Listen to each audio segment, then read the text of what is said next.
16ই December 1971 এদিন ইতিহাস রচনা হয়েছিল ঢাকায়। পাকিস্তানের সেনা স্যারেন্ডার করেছিল 13 দিনের রক্তক্ষয়ী যুদ্ধের পর। তার প্রমাণ দেখুন এই ছবিতে। পাকিস্তানের ইস্টার্ন কমান্ডো যুদ্ধাস্ত্র সমেত স্যারেন্ডার করেছিল। 93,000 পাকিস্তানি সেনা স্যারেন্ডার করেছিল এদিন। ইতিহাসের দ্বিতীয় বিশ্বযুদ্ধের পরে সর্বোচ্চ স্যারেন্ডার হলো এটি। 54 বছর পর আবার পাকিস্তানি সেনা ফিরছে বাংলাদেশে। পাকিস্তান ও বাংলাদেশের সেনা চুক্তি করেছে 2025-এর সিনিয়র পাকিস্তানি মিলিটারি অফিসার আসছে বাংলাদেশে। তার নাম হলো জেনারেল সাহির শামসাদ মির্জা।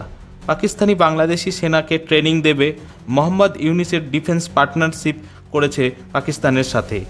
যে সেনারা পাকিস্তানের রক্ত বন্যা বইয়ে দিয়েছিল তারাই আসবে বাংলাদেশে। ভারতের এই বিষয়ে কি ভাবনা? পাকিস্তান বাংলাদেশ সেনাকে ট্রেনিং দিলে তাদের প্রধান লক্ষ্য হবে ভারত বিরোধিতা করা, জঙ্গিদের সহায়তা করা, নর্থ ইস্টে অস্থিরতা সৃষ্টি হতে পারে, অচলাবস্থা, বিচ্ছিন্নতাবাদীদের উপদ্রব, তাদেরকে প্রচ্ছন্ন মদত দিবে বাংলাদেশ।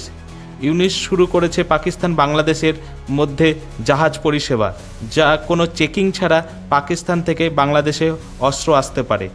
তবে এসবের মধ্যে বাংলাদেশ কোন দিকে যায় তা দেখার, কারণ শিক্ষা আন্দোলনকারীরা চাইছে নতুন বাংলাদেশ, পুরনো ইতিহাস মুছে ফেলতে ইউনিস চাইছে নতুন বাংলাদেশের ইতিহাস লিখতে, মৌলবাদীরা চাইছে ইসলামী রাষ্ট্র তৈরি করতে, রাজনৈতিক নেতারা চাইছে ভোট করাতে।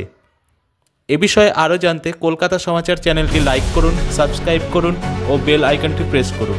ধন্যবাদ।